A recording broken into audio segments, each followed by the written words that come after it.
চীন তিব্বতে ভারতের সীমান্তের কাছে ব্রহ্মপুত্র নদীর ওপরে পৃথিবীর সবচেয়ে বড় বাঁধ নির্মাণ করছে। ভারতের ব্রহ্মপুত্র নদী চীনে ইয়ারলুং জিয়াংগু নামে পরিচিত।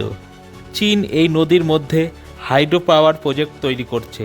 এই বাঁধ তৈরি হলে ক্ষতিগ্রস্ত হবে ভারতের অরুণাচল প্রদেশ, অসম ও বাংলাদেশ। গ্রীষ্মের সময় জল পাওয়া যাবে না, ফলে দেখা যাবে খরা, আবার বর্ষার বন্যা দেখা দেবে। এই বাঁধ ভৌগোলিকভাবে চীনের কাছে খুবই গুরুত্বপূর্ণ। কখনো যুদ্ধ শুরু হলে এই বাঁধের জল ছেড়ে ভারতকে ক্ষতিগ্রস্ত করতে পারবে।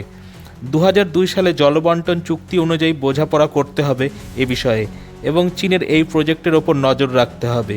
Bureau report, Arunachal Pradesh.